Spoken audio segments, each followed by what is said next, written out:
اعوذ باللہ من الشیطان الرجیم بسم اللہ الرحمن الرحیم۔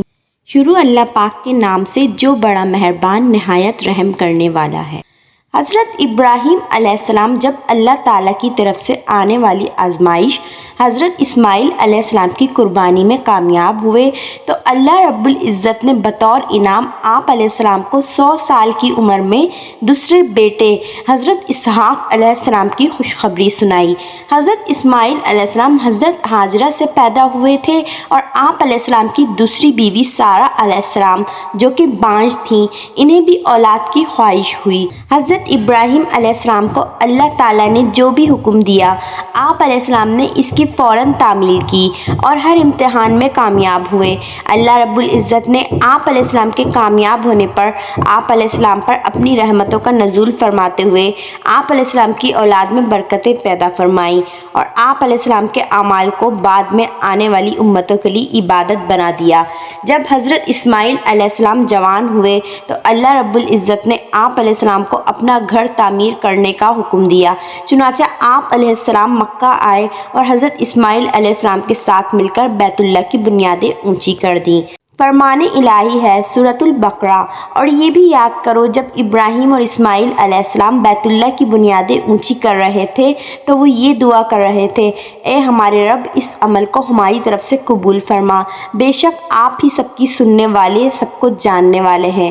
اے ہمارے رب ہم دونوں کو اپنا فرمانبردار بنا دیجئے اور ہماری اولاد میں سے بھی ایک جماعت کو اپنا فرمانبردار بنا دیجئے اور ہمیں اپنی عبادت کے طریقے سکھا دیجئے، ہمیں بخش دیجئے، بلا شبہ آپ ہی بخشنے والے بے حد رحم کرنے والے ہیں۔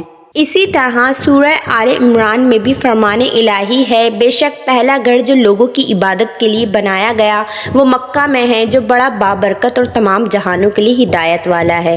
اس میں واضح نشانیاں ہیں جن میں سے ایک مقام ابراہیمی بھی ہے، جو اس میں داخل ہو جائے وہ امن میں آ جاتا ہے۔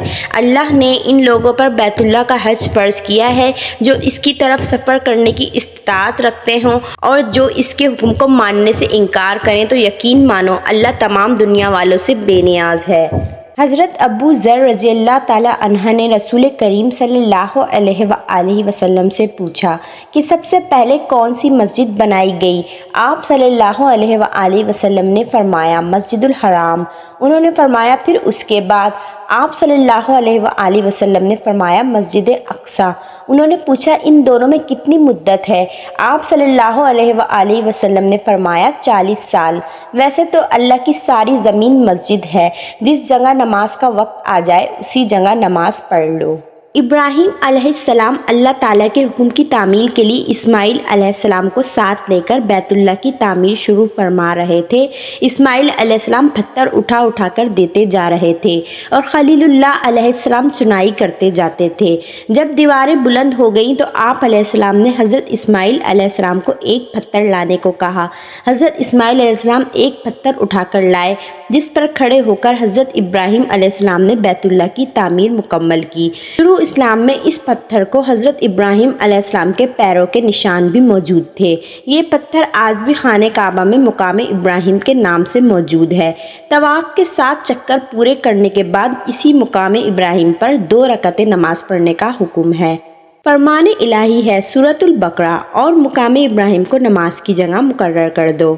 جب تعمیر کرتے وقت دیواریں کچھ بلند ہو گئیں تو اللہ رب العزت نے جنت سے ایک پتھر حجر اسود نازل فرمایا اور حضرت ابراہیم علیہ السلام کو حکم دیا کہ اس کو بیت اللہ کی دیوار کے ایک کونے میں نصب کر دو۔ چنانچہ آپ علیہ السلام نے اسی طرح کیا۔ رسول اکرم صلی اللہ علیہ وآلہ وسلم نے فرمایا اللہ تعالیٰ نے حجر اسود کو جب جنت سے نازل فرمایا تھا تو یہ دودھ جیسا سفید تھا، لیکن آدم علیہ السلام کی اولاد کے گناہوں کو چوس چوس کر کالا ہو چکا ہے۔ حضرت ابراہیم علیہ السلام نے بیت اللہ کو اصل بنیادوں پر تعمیر کیا تھا، لیکن بعد میں قریش مکہ نے اسے دوبارہ تعمیر کرنے کے لیے لوگوں میں اعلان کیا کہ بیت اللہ کی تعمیر کے لیے رقم اکٹھی کرو، لیکن اس کے لیے وہ رقم دو جس میں حرام کی کوئی ملاوٹ نہ ہو۔ رقم کم جمع ہونے کی وجہ سے انہوں نے بیت اللہ کا کچھ حصہ چھوڑ دیا جسے حتیم کہا جاتا ہے۔ عائشہ تمہیں معلوم ہے کہ تمام قوم نے کعبہ تعمیر کرتے وقت اسے حضرت ابراہیم علیہ السلام کی بنیادوں سے کم کر دیا۔ حضرت عائشہ نے عرض کیا اے اللہ کے رسول صلی اللہ علیہ وآلہ وسلم، آپ اسے دوبارہ ابراہیم علیہ السلام کی بنیادوں پر تعمیر کر دیں۔ آپ صلی اللہ علیہ وآلہ وسلم نے فرمایا، اگر آج کی قوم نئی مسلمان نہ ہوتی تو میں یہ ضرور کرتا، میں ابھی اسے اصل بنیادوں پر تعمیر کروں گا تو لوگ اعتراض کریں گے۔ چونکہ حضرت ابراہیم علیہ السلام نے زمین پر اللہ تعالیٰ کی رضا کے لیے بیت اللہ کو تعمیر کیا، اسی لیے اللہ تعالیٰ نے انہیں آسمانوں پر بلند ترین مقام بیت المعمور کے پاس جگہ عطا فرمائی۔ رسول اکرم صلی اللہ علیہ وآلہ وسلم نے فرمایا، معراج کے موقع پر انہیں 7ویں آسمان پر لے جایا گیا تو وہاں رسول اللہ صلی اللہ علیہ وآلہ وسلم نے حضرت ابراہیم علیہ السلام سے ملاقات کی، جو بیت المعمور کے ساتھ ٹیک لگائے بیٹھے تھے، جس کا روزانہ 70,000 فرشتے طواف کرتے ہیں۔ جو ایک مرتبہ طواف کر لیتے ہیں، قیامت تک دوبارہ ان کی باری نہیں آئے گی۔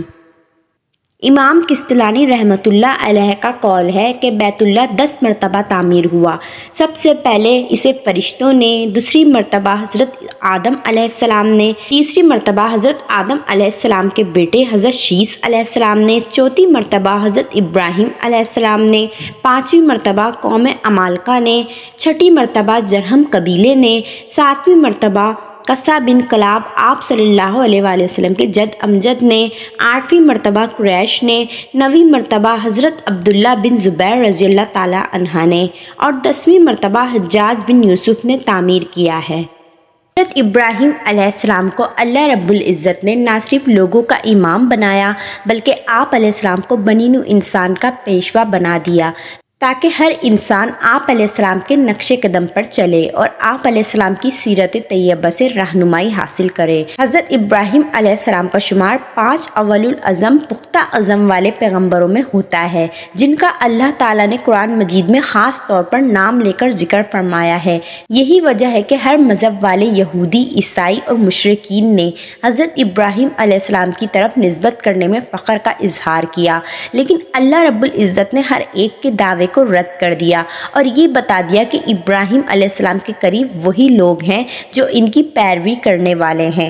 فرمان الہی ہے سورہ آل عمران، ابراہیم علیہ السلام نہ تو یہودی تھے اور نہ عیسائی، بلکہ وہ محض مسلمان، صرف اللہ کی بندگی کرنے والے تھے، وہ ہرگز مشرکوں میں سے نہ تھے۔ ابراہیم علیہ السلام سے نسبت رکھنے کے سب سے زیادہ حقدار وہی لوگ ہیں جنہوں نے ان کی پیروی کی، اور اب یہ نبی محمد صلی اللہ علیہ وآلہ وسلم اور اس پر ایمان لانے والے ان سے نسبت رکھنے کے زیادہ حقدار ہیں، اور اللہ صرف مومنوں کا دوست ہے۔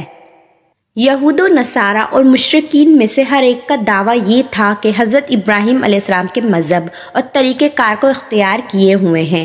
اللہ رب العزت نے ان کے دعوے کی تردید فرماتے ہوئے یہ وضاحت کر دی کہ توریت اور انجیل تو حضرت ابراہیم علیہ السلام کے بعد اتری، تو حضرت ابراہیم علیہ السلام تمہارے ہم مذہب کیسے ہو سکتے ہیں؟ فرمان الہی ہے سورہ آل عمران، اے اہل کتاب، تم ابراہیم علیہ السلام کے بارے میں کیوں جھگڑتے ہو، حالانکہ توریت اور انجیل تو ان کے بعد اتری ہیں، پھر تم عقل سے کام کیوں نہیں لیتے؟